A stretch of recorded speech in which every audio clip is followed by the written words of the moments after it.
we have an absolutely gigantic trade just went down between the Vancouver Canucks and the Calgary Flames. This is an absolutely huge trade between Andrei Kuzmenko and Elias Lindholm, the two main pieces of this trade. And we're going to be going deeper into this real quick here. But just before we do all of that, we noticed that 83% of you guys watching right now are not subscribed to the channel. So if you're looking for a spot to get all your Blackhawks news, as well as news around the NHL, you're in the right spot. Make sure to stay a while, hit the sub button so you don't miss out on any of the breaking news, just like this, as it happens. But no, we have an absolutely huge trade here today. We need to pull this trade up again, once again. Andrei Kuzmenko, Hunter... I do apologize for this pronunciation. Brzustewicz, Yanni Yermo, a first and a conditional 4th-round pick, all for Elias Lindholm. The Flames are sending, Elias Lindholm, the guy who they knew wasn't going to re-sign, the guy that, was going to be traded for sure this offseason for an absolute haul from the Vancouver Canucks. Just immediate thoughts here, Noah. I want to know, what do you think about this trade? Yeah, well, we knew Elias Lindholm was going to get moved. Vancouver kind of shocked me a little bit. Obviously, we knew that they were going to get some more pieces, but Elias Lindholm is a pretty good piece for them to add. So I like this move for Vancouver. Yeah, no, Vancouver definitely had to give up some, they had to give up some stuff that they wanted to get rid, that they probably wanted to keep. But I think what they got in return, a very solid two-way centerman, is exactly what they needed at this point. They have JT Miller, Elias Pettersson. Now they also have Elias Lindholm, another center who that's crazy. Is very, very good, and it's very unbelievable to say from what they went last year to right now. What a huge difference! But I'm very excited to see what he looks like. One thing to note here is that Andrei Kuzmenko had a no trade clause with the Vancouver Canucks, and he decided to waive it to go to the Calgary Flames. Kuzmenko, another guy we likely said to be traded.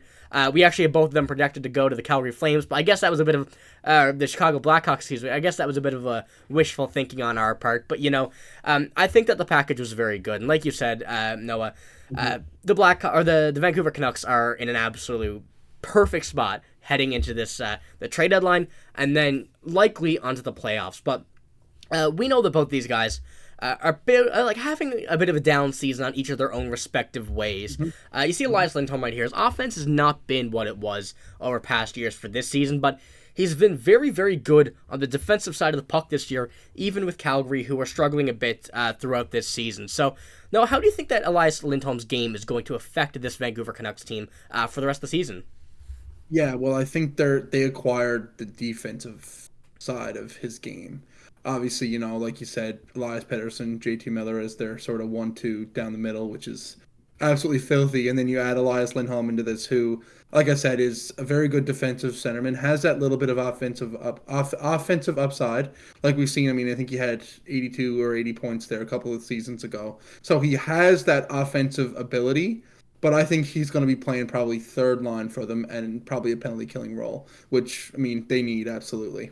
Yeah, well, this Vancouver team as well, we know how good on the offensive side of the puck they've been this season. I think this is also a great opportunity for him to be able to turn his offensive side of his game around completely for the rest of the season.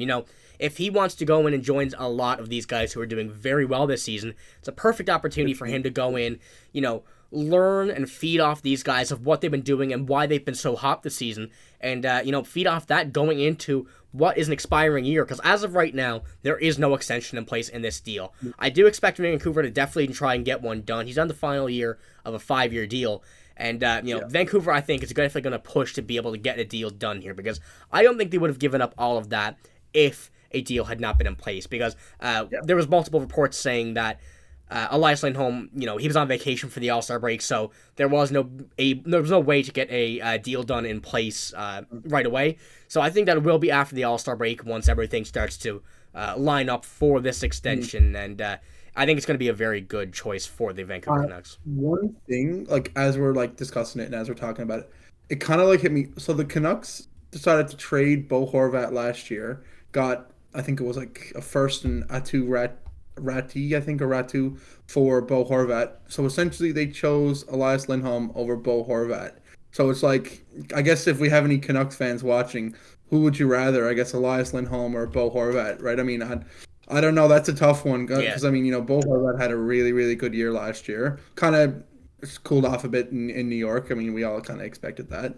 But Elias Lindholm, who's kind of the opposite, Like he hasn't really splurged offensively, but coming to a really really offensive team, I think he could see like an increase in his number. So I guess Canucks fans, I guess I'm gonna ask a question. This is really weird for me to ask, but would you rather Bo Horvat or Elias Lindholm? Yeah, it's definitely an interesting one to think about when you say that. I didn't even really think about it until you put that into perspective. It is kind of just at the end of the day, a one-for-one exchange in trying to get those guys. So it is an interesting question. I want to see what you guys have to say. But on that same topic of trying to, reignite your fire this season, Andrei Kuzmenko, sorry about that, wrong screenshot. He's doing the same thing this year, didn't have the season he wanted to start off, the same he did in his first season with Vancouver. However, I think there's another great opportunity for him to, try and get that spark going. Obviously, the Vancouver Canucks were so good this season. He was kind of a bit of all over the place in their lineup. But now that he's moving to the Calgary Flames, who are in a bit of a tough situation, they had the roster, they have the team that definitely could make a playoff run. They just haven't been able to do it this season to the full extent. I think it's going to be another excellent spot for Kuzmenko to shine. He's going to get a much higher role on the Flames compared to on the Canucks. And I think that this is going to be a very even deal when it comes down to things in a few seasons or, after the season, what we see from both of these guys going forward. And, Noah, let me know. What do you think about Kuzmenko on the Flames? What do you think of the return, I would say? Well, I think he was playing third line in Vancouver, if I'm not mistaken. So, he's going to have an opportunity to come in, play top six, probably a little bit of power play time. I think this is an area where he could succeed, and I think he had 40 goals last year, 38 or something. I'll I think he had 39. Go the benefit of the doubt, and I'll say 40. Yeah, I think you could see somewhat of that player. Obviously, I think he's still going to have a little bit of struggles. Obviously, it's a little bit of a different situation, but I think he could come back to that player. He did that in the KHL too. We all seen that. I like the move. I think Calgary gets a replacement for Elias Lindholm, and I think he could be pretty good for the Flames. Yeah. Yeah. One piece to add to that deal as well, or I guess two you could say, is the first round pick as well as Hunter Brzustewicz. I do apologize once again.